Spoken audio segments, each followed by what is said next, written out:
Okay, remember that they're changing my voice. Obviously, I'm not racist, but today I had to put many whites, Jews, and LGBT people who were persecuting me in their fucking place. Okay, remember that they're changing my voice. Obviously, I'm not racist, but today I had to put many whites, Jews, and LGBT people in their place. I had to show them the Lion of Judah, and they went out like punks, and they felt very stupid, very disgraced, very embarrassed. And again, I'm urging you people to stop persecuting me. Every day, every moment of every day, God sees me putting you in your place and trampling on your spirits. It's not working in your favor. So this video is about Genesis 18, the three visitors. The Lord appeared to Abraham near the great trees of Mamre while he was sitting at the entrance to his tent in the heat of the day. Abraham looked up and saw three men standing nearby. When he saw them, he hurried from the entrance of his tent to meet them and bowed low to the ground. He said, "If I have found favor in your eyes, my Lord, or eyes, Lord, do not pass your servant by. Let a little water be brought, and then you may all wash your feet and be refreshed, and then go on your way, now that you have come to your servant." "Very well," they answered, "do as you say." So Abraham hurried into the tent of Sarah. "Quick," he said, "get 3 seahs, that is probably 36 pounds or 16 kilograms, of the finest flour, and knead it and bake some bread." Then he ran the herd and selected a choice tender calf and gave it to a servant who hurried to prepare it. He then brought some curds and milk and the calf that had been prepared and set these people before them. While they ate, he stood near them under a tree. "Where is your wife, Sarah?" they asked him. "There in the tent," he said.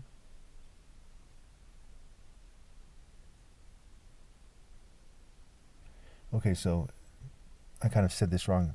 So they asked him, "Where is your wife, Sarah?" They asked him. "There in the tent," he said. Then one of them said, "I will surely return to you about this time next year, and your wife will have a son." And Sarah was listening at the entrance to the gate, which was behind them. Abraham and Sarah were already very and Sarah was past the age of, very old, and Sarah was past the age of childbearing. So Sarah laughed to herself as she thought, "After I am worn out and my Lord is old, will I now have the pleasure?" Then the Lord said to Abraham, "Why did Sarah laugh and say, will I really have a child now that I am old? Is anything too hard for the Lord? I will return to you at the appointed time next year, and Sarah will have a son." Sarah was afraid, so she lied and said, "I did not laugh." But he said, "Yes, you did laugh." Abraham pleads for Sodom. Okay, so keep in mind there's figurative ways to take this part. There's the literal way doesn't kind of add up. The Mamre trees is a recurring theme. Okay, it has some significance, but that doesn't go that deep, so we're going to go ahead and skip over that. There's a lot of stuff that we're skipping over because it's kind of just cute little details in the story. Whereas people like to waste their time and try to feel unimportant going on and on about that stuff. I'm not so interested in it. If you have any thoughts about it or you think it needs to be said, put it in the comments. Other than that, let's keep going here and get to the more important stuff. When the men got up to leave, they looked down toward Sodom, and Abraham walked along with them to see them on their way. When the Lord said, "Shall I hide from Abraham what I'm about to do? Abraham will surely become a great and powerful nation, and all nations on earth will be blessed through him." So what is the nation of Abraham? It's the spiritual nation, right? We see in Galatians 4. Again, one of the differences between a Jew and a Christian is many Jews, in a sense, have more of an excuse to make the mistake of thinking that this stuff is literal. When you're a Christian, if you think it's literal, you're like extremely crazy. Neither group should think it's literal. There's lots of evidence that shows it's figurative and spiritual and so on and so forth. But when you're a Christian and you read Galatians 4 and it goes in one ear and out the other, when you look around and you look at people and you think that, these Jews who are gang stalking me and every other race, that they're magically doing the right thing or something, that's crazy.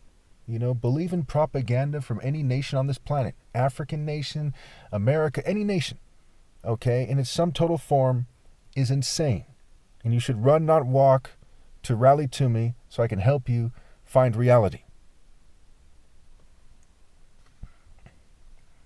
"For I have chosen him so that he will direct his children and his household after him to keep the way of the Lord by doing what is right and just, so that the Lord will bring about for Abraham what he has promised." So a couple videos ago or so, I made a video where I put about 4 scriptures on the screen that made it very clear that the covenant has to do with doing God's commands, and the physical circumcision is just a sign of the covenant, of the actual covenant, which is they have to obey God. Everybody, Jew or Gentile, has to obey God. And I'm going to keep chastising people according to their deeds, just like it says in Revelation in the end, right? They're going to be judged according to their deeds in more than one way. And so as certain groups disproportionately persecute me, okay, I'm going to judge them. So there's been a lot of Hispanics involved in this, but you haven't heard me go on and on about them because I looked at the situation and said, okay, who are they doing this for, right? They're doing this for these rich whites, Jews, and LGBT people.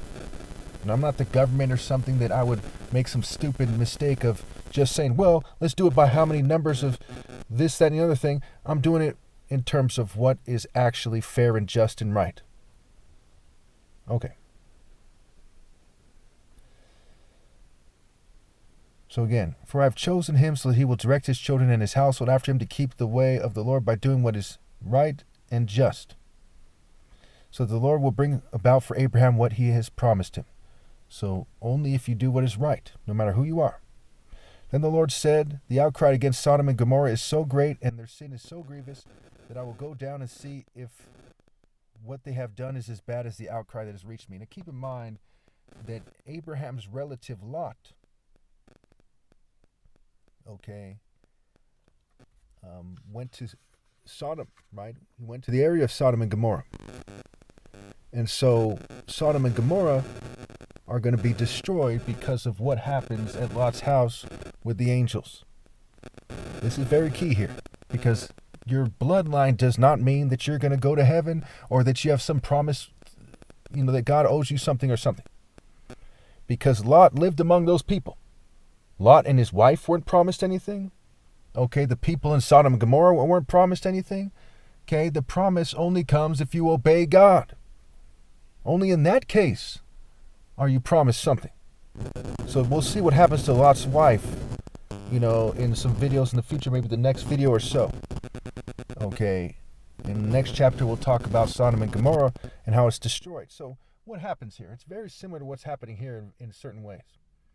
But in this case, there's nothing anyone can do now because of what they've done to the righteous. Isaiah 57, the righteous being taken away because of what they've done to me. And, first and foremost, what they've done to God, then to me, then to the righteous. And they kept going, and they kept going. I kept warning them, kept trying to reason with them. They kept going until they ruined it for the entire planet. There's nothing that can be done about that. One of the most important verdicts that I can never overturn, it comes from God Almighty, is that no one's supposed to reproduce no matter what. There's nothing I can do about that, and I'm not going to play stupid about that. I'm going to always do what is right. Okay, so right after he says that Abraham has to do what is just and right to get what is promised to him, okay, the Lord says that the outcry against Sodom and Gomorrah is so great and their sin is so grievous that I will go down and see if what they have done is as bad as the outcry that has reached me. If not, I will know. And so, of course, this is leading up to what everyone's heard of before. It gets destroyed.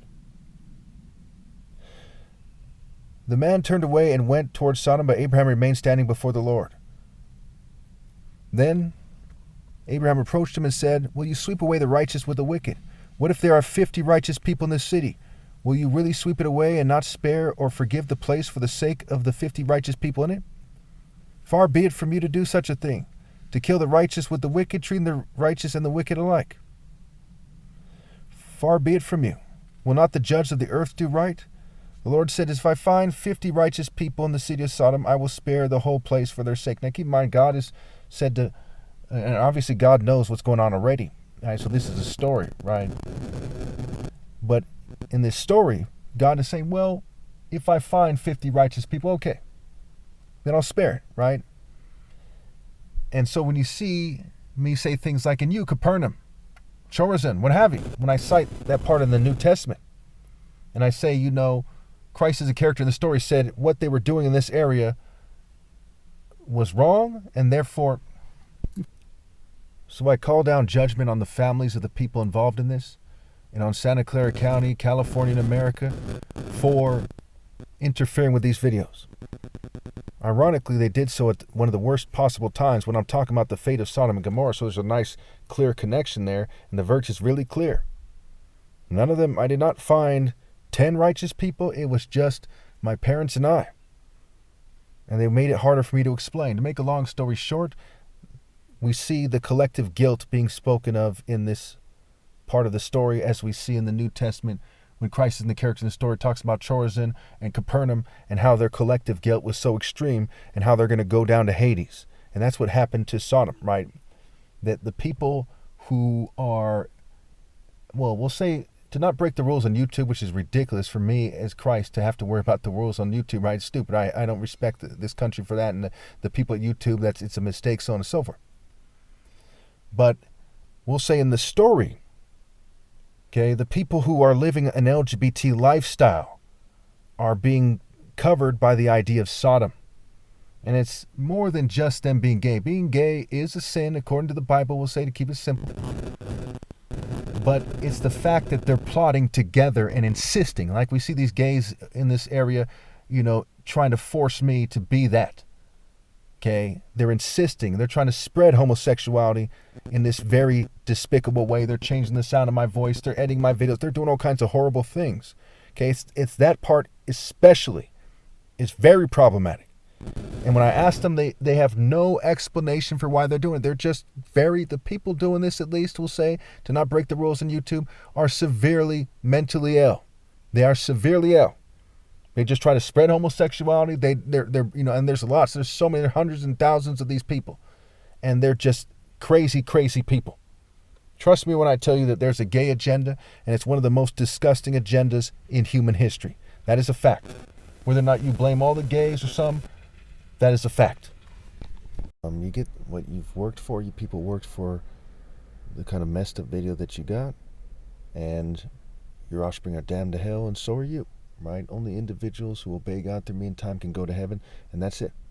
So the rest of the chapter is about Abraham trying to argue that God shouldn't destroy Sodom and Gomorrah if there are a certain amount of good people in it. You can read it on the screen yourself, and I had to remove those 2 clips because they were too full of static. You can thank the white Jew and LGBT governing class for how this video came out, and keep in mind that if you respect God at all, you'll know that certain groups are the most guilty for ruining the world permanently and cutting off people's offspring from God in the future. Rich whites, rich Jews, rich LGBT people, the military, the police, the FBI, the CIA, Americans in general, certain groups, right? And certain groups are more guilty than others, right? And token minorities and Freemasons, and you should never forget that. If you respect God at all, you will resent those groups to the extreme, because people must be judged according to their deeds. If you group together as a nation or as this, or as a church, or this or that, you reap what you sow. Anyone who doesn't understand that is an idiot. Anyone who tries to prevent this message from getting out is an idiot. When do you guys realize that you need to be men? You're acting like bitches and you're raising bitches, and it's a fucking disgrace.